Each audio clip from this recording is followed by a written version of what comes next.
Every president, regardless of party, has tried to govern. Donald Trump has tried to rule. Very different. He doesn't care about the Congress. It is the most unproductive Congress in over 3 decades. 80 to 90% of this election is a referendum on Donald Trump and the Republicans. And that's what they're scared of. You know, Bill Clinton used to say the most underappreciated thing in politics is ideas. And the party basically went intellectually wise, policy wise, brain dead. In the last 25 years, there's 4 critical moments in the United States that define the disruption and the kind of break in America between the governed public and the government. And those 4 moments have one common thing. Those who were on the top economically, politically, and financially, they ended up okay. Everybody else got the raw end of the deal. And that explains, I think, not just this moment, but why this moment's political dynamic seems so unsettling.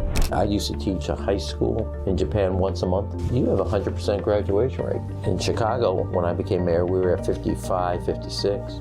I left at 84 and I was like cheering. But in America, we now are facing a challenge. 50% of our kids can't do math and reading at grade level, and nobody seems to shrug their shoulders like it. So, you know, you don't swing at every pitch. You swing at the ones you think you can actually connect. That's, I don't know if anybody knows this, and it may come as a surprise. That's how you win. Hello and welcome to APARC Briefing. I'm Kiyoteru Tsutsui, Director of the Shorenstein Asia-Pacific Research Center here at Stanford University. Today I'm really excited to welcome a special guest, Ambassador Mayor Rahm Emanuel, who has devoted his life to serving in public office from the highest level of the American government. I don't think he needs a lot of introduction, but he served as special advisor, senior advisor in the Clinton administration in the White House. And then he served as a 4-term member of the U.S. House of Representatives from Illinois' 5th Congressional District. And he then became the President Obama's chief of staff and top advisor.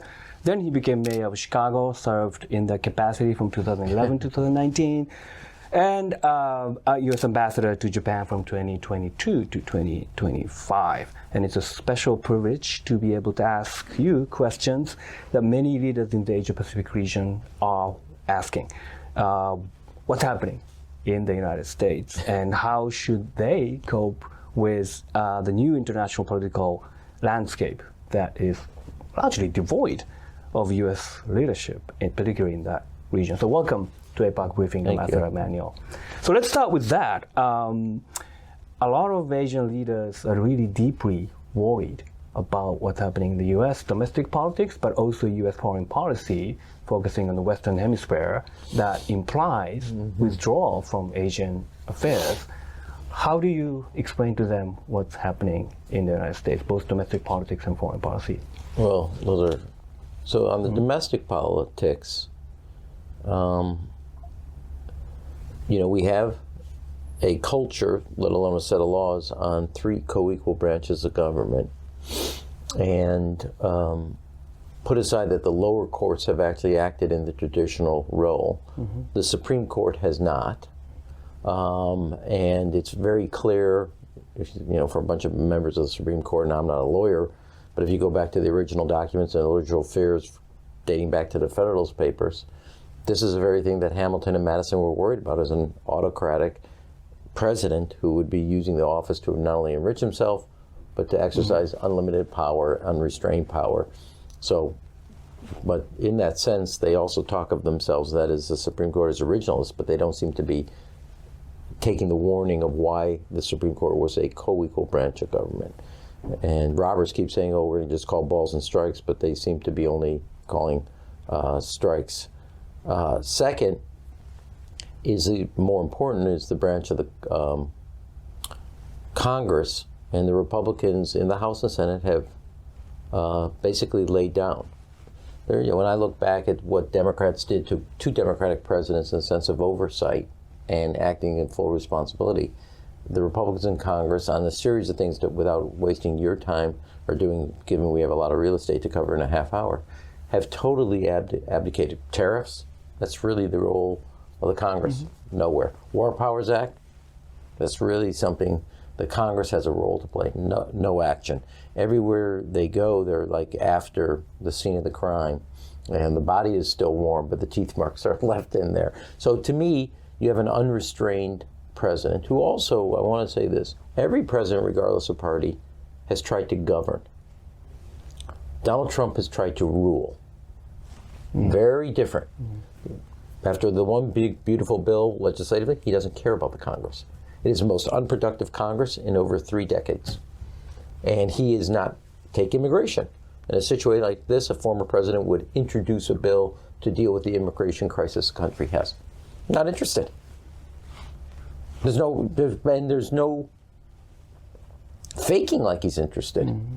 And so remember, though, that when you've had a desire for an energy bill, there's no actual discussion of legislation because there's no sense that the Congress is going to do anything. He is not interested in governing. They are not interested in showing up for their job. And so he is acting unconstrained by either the Supreme Court or the other co-equal branch of government, the legislative branch, and he is interested in ruling, not governing, which is why he's relied on executive orders rather than legislation. And remember, they don't have any permanence because they can just be repealed by the next president. So that's one way to see and try to understand what's happening. In a deeper level, I kind of come at this in the last 25 years. There's 4 critical moments in the United States that define the disruption and the kind of break in America between the governed public of society and the government, and also business leaders. One, you had a war in Iraq where thousands of men and women lost their lives. Thousands of men and women come home permanently damaged for the rest of their lives. We spent $1 trillion and it was built on a lie. And that lie was that there was yellow dust in Niger. It didn't exist. And nobody in power was ever held accountable for spending America's young, its promise, its future, and its treasure on a lie. They're still sitting on boards, they're still sitting in universities. And they act like they didn't make a mistake at all and never held accountable. 4 years later, the financial industry has this thing called liar loans. People lose their entire homes based on liar loans. And the bankers say, where's my bonus? And no sense of accountability or culpability to the people that lost their life savings in their homes, built on liar loans. 4 years later, in my view, President Xi makes a decision that we're not strategic competitors, but we're strategic adversaries. America holds on, and its elite hold on to this idea that we are strategic competitors, and we leave Battle Creek, Michigan to challenge Beijing, China by themselves. And again, the elite benefit, and everybody else is left held in the bag. And then 4 years later, COVID, the same phenomenon. Those who can work from home and kind of work remote take care of themselves, and the essential workers are left to kind of navigate the future again. The elite take care of themselves, no sense of comeuppance or that they got, or that everybody else could be left behind. As long as they were okay and their family was okay, they were fine. And those 4 moments have one common theme. Those who were on the top economically, politically, and financially of the society, they ended up okay. Everybody else got the raw end of the deal. And now you have a rupture, to use Prime Minister Carney's term, between the American society and the American kind of elite and establishment. And that explains, I think, not just this moment, but why this moment's political dynamic seems so unsettling. So that there's all this build-up from Iraq War to 2008 financial crisis onward, and that led to a sort of populist leader like President Trump.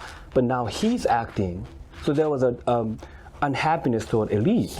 But this president seems to be acting like the most elitist. Some people call it king. There's no doubt that there's a bait and switch, rather. Now remember, you got to also go back. Bill Clinton's about to leave. And at that time, if you go back and look at the articles, some of them coming from professors here at Stanford, unipolar power, unprecedented economic, political, strategic, military power in the world. We've never seen Pax Americana. And in 25 years, we did something nobody else did. We spent it all down and more. And recklessly in Iraq, recklessly on the financialization of home ownership, recklessly not holding China to fulfill its obligations under the World Trade Organization, which they never did, and then recklessly on how we handled the pandemic in the United States or also across the globe, but we're responsible to the public here. So to me, that explains this moment. Donald Trump is the least, if you went to central casting, the least likely populist leader based on wealth, background, etc. You would not call Manhattan the place where you're going to get populism to come from. It's where it's studied, not where it originates.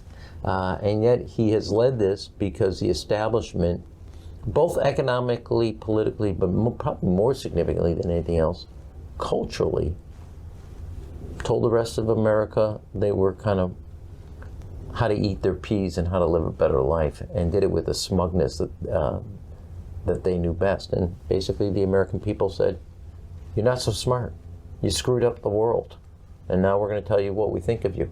And Donald Trump says as Donald Trump said, I'll be the instrument of your vengeance and revenge. And that's exactly what happened. And so now... And it's a cultural as much as it is a political phenomenon, if not more. Yeah.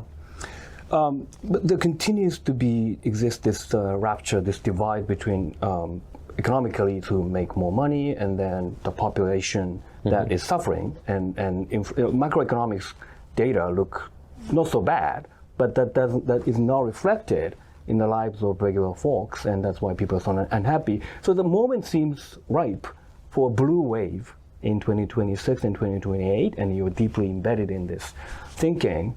But at the same time, it doesn't seem like the Democratic Party, right, doesn't seem to have a coherent agenda or strong leadership at the moment. Why do you think that is? Well, remember, 2026, because the Republicans control both the microphone and the gavels, is a referendum election. Now, I happen to believe that, like we did in 06, 06 and 06, they should have an agenda. But don't kid yourself. 80 to 90% of this election is a referendum on Donald Trump and the Republicans. And that's what they're scared of. Now, 2028 is a choice election. And if you want to get the keys to the car, you got to tell people where you're driving the car. And they're not giving you the keys without telling you. And that will be a different election. Now, I happen to think Democrats should start working on very strategically and thoughtfully addressing both the challenges, and if you gave us the key to cars and we got your confidence, here's how we're going to drive, the speed we're going to drive, and we're going to drive too. We haven't done that. There's a history, I happen to think, going back to Obama, we were all guilty of this, and moi included, that demographics were destiny. If you just look at the coalition that President Obama gets in 2008, well, that's the future of the country. When you look at trends, it's all coming away. Bill Clinton used to say, which I believe, the most underappreciated thing in politics is ideas. And the party basically went intellectually wise, policy wise, brain dead. Example A, education, which I care passionately about, one of the things I worked on tirelessly as mayor. Jimmy Carter creates the Department of Education. Bill Clinton, as president, introduces public school choice, teachers of excellence, expert teachers in topics. President Obama does race to the top around the Common Core, et cetera, series of reforms. Over that lineage of time, Democrats have somewhere between 16 to 24 point advantage on education as a more credible party on education. You just had 4 years of Joe Biden and Kamala Harris. You're a smart man. What's their education policy? Outside of shutting the schools during COVID, what did they say? They told you about bathrooms. They told you about who could play on what sports. They told you about locker rooms. They never told you what was going on in a classroom. And they never had any way of measuring that. And we lost that advantage. Now, Republicans are somewhat trying to give it back by closing the Department of Education, looking stupid. But to me, that's an indication we became preoccupied in non-essential fights and not occupied with the essential fights. And we decided to take a set of cultural wars that we were on the losing side, a set of identity politics that we were on the losing side. Because one of the things about identity politics, if you decide we're going to do this, the other side gets to do identity politics. And breaking news, there's more identity on the other side than there is on our side. And so at every level, Democrats have to lay out an agenda of the future and do it with a strategic vision of how to build a governing majority. And we foreclosed that a while ago, but I think that race for the future is on today. I mean, I worked for President Obama and stuff. He didn't run as an African-American president. He ran to be president of the United States, who happened to be African-American. Go back to 1960, John Kennedy, running for president, goes to Texas and gives a speech. Says, I'm not going to be a Catholic, Roman Catholic president. I'm going to be a president who's Roman Catholic, and I won't take direction from the Pope. If you, not to get granular, but if you look at Kamala Harris's candidacy, it's not like her numbers among minorities, either Asian specific or African American, does so much better than other candidates. So identity politics in and of itself, when you look at the data, doesn't work. Now, I've seen it work like on a Harold Washington running in the city after 50 years of white ethnic politicians, etc. There was a different energy, etc. But don't kid yourself. And nobody running successfully at a much larger national scale does that. And we chose to do identity politics and constituency politics where this total was less than the sum of the parts. Just a fact. Second, which is a distinct from, the last place you should have decided you wanted to have the cultural wars was schools. Now, you said Stanford, so let me just say this as an example. In San Francisco, you had a debate of taking the name off of a school called Abraham Lincoln. And you never asked whether the kids inside knew why Abraham Lincoln was an icon in American history, but you were debating the name of the school.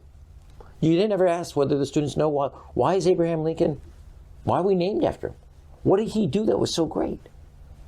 In the same way that we decided, well, we're going to have a child figure out what their pronoun is, and we never noticed that, wow, the rest of the class couldn't tell you what a pronoun is. So to me, people move to neighborhoods to send their kids to what they think is a high-quality school.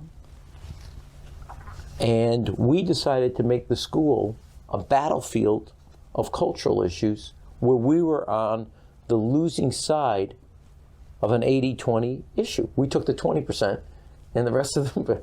So, and then you go back to your first question, how do we lose working class people? Maybe on a set of cultural issues, you pick and choose where you're going to have your battle, etc., and where you're going to basically acknowledge that's not the front.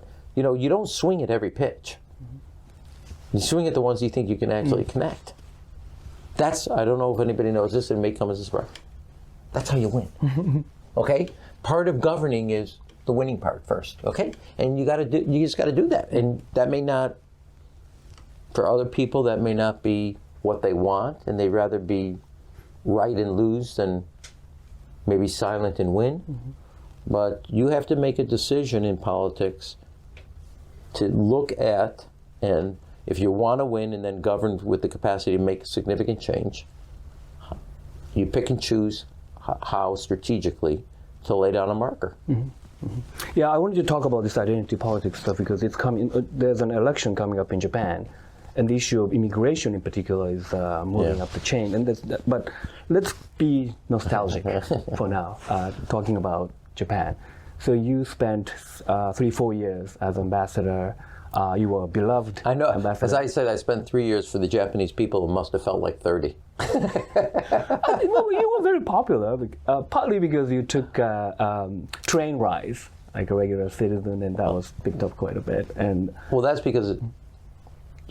Well, finish your question. I'll then answer what I want. So, and more broadly speaking, what did you observe in Japan that's working? So right now, in this election, there are issues about immigration and all the other things. But in general, LDP has ruled Japan for decades, and people are not that happy right now, but reasonably happy. There's no political divide like in the U.S. So what do you see in Japan that works? Well, let's say one thing. Having been a mayor, etc., first of all, I've always taken the train. My whole life. When I was a chief of staff, if I was going to New York, I used to take the train. When I was a mayor, 3 days a week, I would get on the Montrose stop, the Brown line, and I would take it to City Hall. So taking the train was normal. You don't know this. But originally I had to fight the State Department. And I said, I'm not listening to you guys. It took me like 6 weeks. I said, I'm not listening to you guys. I'm going to take it. You'll figure out my security. And I said, if you're worried about my security, you should have been there when I was in Chicago, not in Japan. Don't worry about it. Then it became unbelievably popular, etc. So it was a fight against actually the State Department. But the other reason I did it for a political point, if you looked at American officials, we would drive up in 7 giant Suburbans, all black. All 4 doors would open up simultaneously. Big, bulky guys would come out. Eventually, the Secretary of State, the Secretary of Defense, whoever was coming out, they'd walk in to a government building.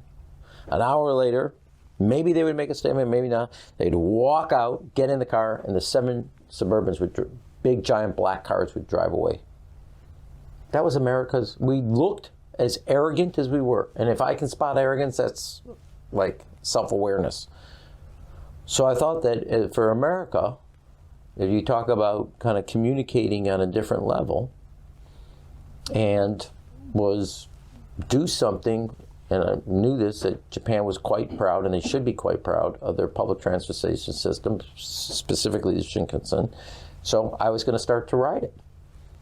And then there was coming on, I also knew that in my tenure, I think it would come on the 75-year anniversary, so we would hit 75 rides on the Shinkansen in my tenure. And that was but it was also a different way of saying America was a more accessible partner. There were other things we did, not planned, but it dawned on me when I was there, when I got off the plane, my first arrival, there was media there, but I had a backpack. I was holding my backpack, and I had gym shoes on, blue. For a long flight, I had blue jeans on. Amy and I were holding hands together as we were walking. That was like a big deal that my spouse was standing next to me holding my hand. So I realized that we were in a different kind of cultural milieu. But I'm saying that. 2, I've said this 100 times in Japan. I've also said it like that here, but when I was mayor in Chicago, I set up safe passage routes 8 blocks out to school, a security person, so kids can walk to school safe and secure. That's no different than any other medium to big size city in America.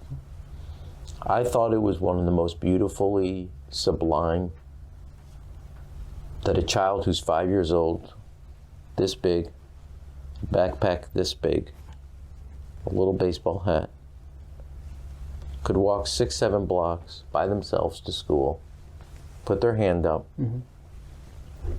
Cars on a major street would come to a stop. They knew exactly where to go on the crosswalk and walk across the street and walk to school. Not a fear in the world. In America, we have stolen childhood from our children. In Japan, you nurture and protect it. There's a sense of the community's responsibility to that child in a way that we don't have that. If we're overemphasizing on the individualism, I could argue, although I see benefits, Japan overemphasizes on the community sense and kind of shaves off the individuality. We have no sense of community, no sense of obligation, or no kind of instilling of that quality. But I thought I used to teach a high school in Japan once a month. I would go around the country. You have a 100% graduation rate. In Chicago, when I became mayor, we were at 55, 56. I left at 84, and I was like cheering. But I said that to the Saitama head of instruction. And They have 100% graduation rate, reading and math, and scores were at the highest level internationally. In America, we now are facing a challenge. 50% of our kids can't do math and reading at grade level, and nobody seems to shrug their shoulders like it. So there's a whole host of things that you have done that I think, from a working standpoint, is excellent. I have a slight different view. A lot of people talk about economically the lost decades. Mm-hmm. I don't think that's totally accurate. I would say your manufacturing wasn't lost. In fact, if anything, having dealt with the population issue and challenges, your robotics and automation has kept your manufacturing quite productive. Mm. And you made early investments in places that other countries now are trying to chase. Your service economy is where I would say, if you wanted to use the phrase lost decade, exists.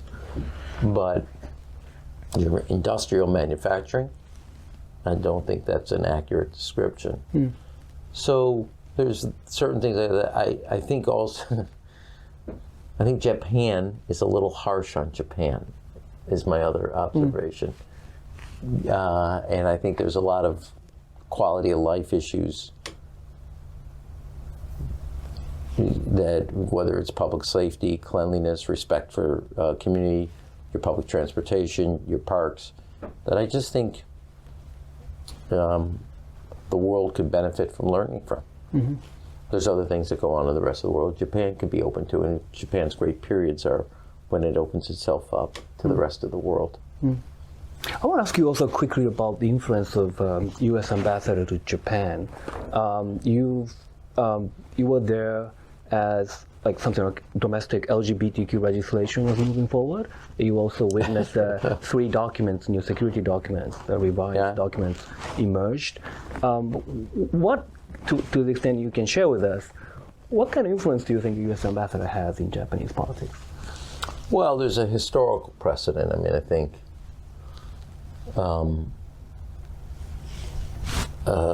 going back to post-war and starting with MacArthur and moving forward. So it's yes, you're representing your security partner, the United States, but there's a cultural, historical kind of relevance that makes the U.S. ambassador a grade above. 2, particular to the moment, if you look at the history of the United States and Japan relationships, the greatest progress we made, either on economic or political or strategic, is when there's stability in the Japanese government and that prime minister can work and his team, up until this point, has the ability, since there's stability, and it's not, one point, what I mean by this, I worked for President Clinton. I was his senior advisor. There were 7 prime ministers during President Clinton's tenure. Mm. Right. Okay, 8 years, 7 prime ministers. It's very hard to make progress. For the bulk of my 3 years, I had Prime Minister Kishida. And we made massive gains because of the stability. Mm-hmm. And beyond stability, Prime Minister Kishida was willing to take risks, political risks. As I remind everybody, before there was a tank on the Russian-Ukrainian border, he called for Japan's defense budget to grow to 2% of GDP. He was ahead of Europe. He updated, as you said, the 3 documents. He dealt with not only basically was going to get to the 2% in 5 years, dealt with exporting military to countries that were not only partners and allies, but were not in hot conflicts, and now you're seeing the byproducts of selling ships to Australia. We did counter-strike capability, things that, so all types of things that he took, was way ahead of the curve. And then on the strategic side, and worked intensely on this, again, a thing that we had to push the State Department, but the trilateral between the United States, Japan, and Korea, and the trilateral between the United States and Japan and the Philippines.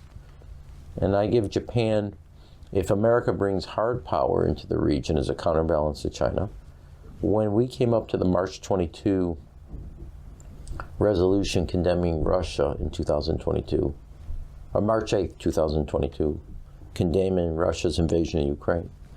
Japan gets 8 of the 10 ASEAN countries to vote for it. It's one of the best regions in the world. I think it's number 2, of which 4 of the 8 co-sponsor. That was in the United States. We had no political. So when you have an ambassador, I think I understand politics. A lot of people like to think diplomacy is a double-breasted suit with smoke and pipes and thinking big thought. It's politics. And if you have a trust level, you can get things done. And I think my first goal in the first kind of 4 months was to establish a personal relationship with many ministers, the defense minister, the foreign minister, the prime minister's office, his political team, and then also with the public, and then leverage it. So the stability of the Kishida administration did It's a piece of it. a lot. There's a stability, that's a big piece of it. Trust, both you as an ambassador, that you will also help Japan with the United States, not just the United States with Japan, and that you would be in service of that goal. And then leverage it to what you need to get done. And current Prime Minister Takahashi, seeks to achieve that kind of stability by winning this upcoming election. What's your observation of the Takahashi prime ministership, and what advice do you have? As if she wins, she has to, right? Well, you are asking me this question in the middle of what could be a unique intervention by the United States and Japan collectively in the end. So one of the things if she wins, then what I'm observing could be the political riddle. And if she doesn't, then I've oversold what I think is unique. So if you look over the history of LDP during its Komito period, your urban centers are growing, your rural centers are declining. LDP is it's not really a party, it's 5 different coalitions that has a coalition government inside a party. Understanding that is number 1. Number 2, its political base is more conservative, more older, and more rural. And the urban is what's growing and more young. She put together what had been a division and brought it together. 1, she has, based on, this again, I'm looking at surveys, so I'm not there like I used to be. She has incredible support among urban, when I say younger, 45 and younger voters, and incredible support specifically in that group of women, because she is, in her person, change, a break from the past, which is a dominant piece in politics in industrial and developed worlds. 2, because of her policies, she's brought back into a fold the older, traditional conservative LDP voter who feel an affinity for her policies, and by style and temperament, playing the drums, she's appealed to the younger, urban, more reform-minded voters. So she actually has kind of figured out the combination to the lock for LDP. Now, you guys don't usually have an election in winter. You have now unity in the opposition parties that you hadn't had before. They used to splinter. So in multiple ways, this will be a totally new election. And I'm not there, so I don't have I used to be able to field politics and would do my job telling the NSC and the State Department what I thought was going to happen. And well, you're right most of the time. I was more right than wrong, but not all the time right. But you can have a sense of politics. That said, I'm not there now. And there's a lot to happen, especially given what's happening with the yen. And I don't know how the coalition partner will perform in Osaka and that area. So I don't know, but I still believe she's young enough or new enough in her tenure to still be change. And to me, change is always more important. She won't be the incumbent yet. Had she done this a year later, she'd be the incumbent, and then it's a referendum election. This is still early enough, I think, where it's about change. So, it's, I don't know. That's what I think.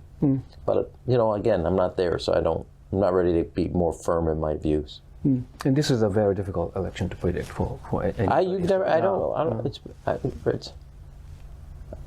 don't think in the last 10 years Japan has had an election in the middle of the winter.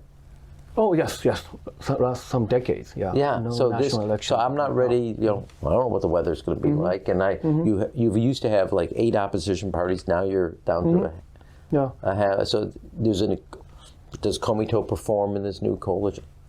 Given that the other thing is, in the past LDP benefited not only from no opposition but no real philosophical. Here's the change, except for the opposition said we don't agree with that. So we'll see. I don't. Yeah. I don't firm, but I'd probably put 55% chance that she pulls this off, but I wouldn't be. There's risk associated. That sounds about right. Yeah. Final question.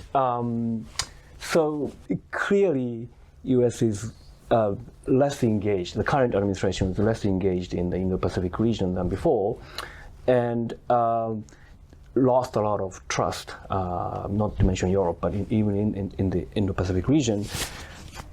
A President Emanuel in 2028. You don't have to announce anything here, but. A new president. Don't worry, I'm not going. No. But if I was you announcing for president, your podcast would not be where I do it. I know. But I don't want to blow your ego up, but it's not going to happen. If you were a president, or if you were advising a new president in 2028, what advice would you have to rebuild that trust in the region? Well, there's two. There's 2 things you have to do immediately. One is to build the trust up, and that's earned. You don't just kind of. But there's going to be a personal level. There's going to be other things you're going to do. And second, you got to build up your deterrence simultaneously. And that each step you take on deterrence will build trust, and each thing you do on trust will help add to the deterrence. But the idea that you have one thing to do is not true.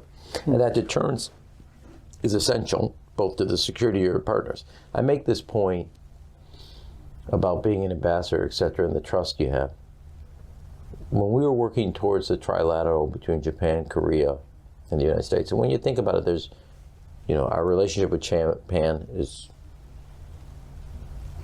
we have history. We fought a major war. We used a nuclear weapon on Japan. Japan and Korea have history. The United States and Korea have history. It's very complicated, not just strategically, but politically and historical. If you have trust, the Prime Minister of Japan and the President of Korea will go past the bare minimum to achieve something if the president and the administration's prodding because of that trust level. And I'm not saying it's 100%, but it does describe why the president of Korea and why the prime minister of Japan, they had their own interests, but were willing to go just more than the minimum of what their politics would permit to achieve something of historical significance. And so that trust level is important if you want a foreign government to extend themselves beyond the minimum. And if you don't have trust, they'll do just enough, but they won't do what's essential both for them or you collectively. And so you have to do that with the mindset of what you're doing is not building up trust, you're building up in service of a deterrence to China's actions in the region. I'd love to chew on, but I don't want to take too much of your time right now. We have to close now. But thank you, Ambassador Emanuel, for joining us and answering all these questions that I'm obsessed with. Okay. I appreciate it. And this has been APARC Briefing. See you next time. Thank you.